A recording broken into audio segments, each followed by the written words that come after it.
మన డార్లింగ్ ప్రభాస్కి గాయమైంది. అసలు ఏమైంది మొత్తం ఈ వీడియోలో తెలుసుకుందాం. రెబల్ స్టార్ ప్రభాస్ ప్రస్తుతం వరుసగా సినిమాలను లైనప్ చేసిన విషయం మనందరికీ తెలిసిందే. సలార్ సినిమాతో హిట్ అందుకున్న ప్రభాస్ వరుసగా హిట్స్తో దూసుకుపోతున్నాడు. దాదాపు 6 ఏళ్ల తర్వాత సలార్ సినిమాతో భారీ హిట్ అందుకున్న డార్లింగ్ ఆ వెంటనే కల్కి సినిమాతో ప్రేక్షకుల ముందుకి వచ్చాడు. నాగ్ అశ్విన్ దర్శకత్వంలో వహించిన ఈ సినిమా భారీ విజయాన్ని అందుకుంది. ఏకంగా 1000 కోట్లకు పైగా వసూలు చేసి నయా రికార్డు క్రియేట్ చేసింది కల్కి సినిమా.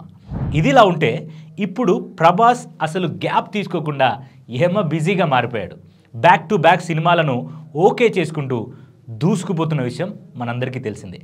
ప్రస్తుతం మారుతి దర్శకత్వంలో రాజాసాబ్ సినిమా చేస్తున్నాడు ప్రభాస్. ఈ సినిమా హారర్ నేపథ్యంలో ఉండనుంది. ఇప్పటికే ఈ సినిమా నుంచి ప్రభాస్ డిఫరెంట్ లుక్స్ రిలీజ్ కూడా చేశారు. ప్రభాస్ ఈ సినిమాలో 2 విభిన్నమైన పాత్రల్లో కనిపించనున్నాడని వార్తల్లో తెలుస్తుంది. ఇదిలా ఉంటే తాజాగా ప్రభాస్కు గాయమైందని తెలుస్తుంది. కల్కి 2989 AD సినిమాను ఇప్పుడు జపాన్లో విడుదల చేయనున్నారు. ఈ సినిమా జపాన్ రిలీజ్కి సందర్భంగా ప్రమోషన్స్లో ప్రభాస్ అండ్ టీమ్ జపాన్కు వెళ్ళాలని నిర్ణయించుకున్నారు.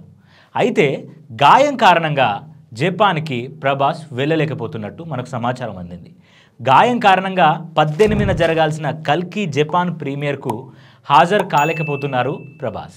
ప్రభాస్కు బదులు దర్శకుడు నాగ్ అశ్విన్ ఒక్కరే హాజరవుతున్నారని మనకు సమాచారం తెలుస్తుంది. ఈ నేపథ్యంలో జపాన్ అభిమానుల కోసం ఒక పోస్ట్ను విడుదల చేశాడు ప్రభాస్. అదేమంటే, నాపై మీరు చూపిస్తున్న ప్రేమ అభిమానాలకు ధన్యవాదాలు. జపాన్లోని మీ అభిమానులని కలవాలని ఎప్పటి నుంచో అనుకుంటున్నా, కానీ మీరు నన్ను క్షమించాలి. మూవీ షూటింగ్లో నా కాలికి స్వల్ప గాయం అవడంతో నేను రాలేకపోతున్నా అని ప్రభాస్ ఆ పోస్ట్ ద్వారా తెలిపారు. కల్కి 2989 AD 2025 జనవరి 3న విడుదల కానుంది. ప్రభాస్ గాయమని తెలిసిన అభిమానులు ఆందోళన వ్యక్తం చేస్తున్నారు. ప్రభాస్ త్వరగా కోలుకోవాలని సోషల్ మీడియాలో పోస్టులు కూడా చేస్తున్నారు.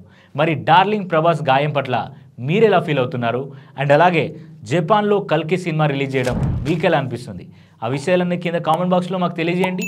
అండ్ వీడియో నచ్చితే ఖచ్చితంగా వీడియోని లైక్ చేయండి అండ్ షేర్ చేయండి. అలాగే మా సోషల్ పోస్ట్ ఛానల్ని సబ్స్క్రైబ్ చేసుకోండి. Thank you.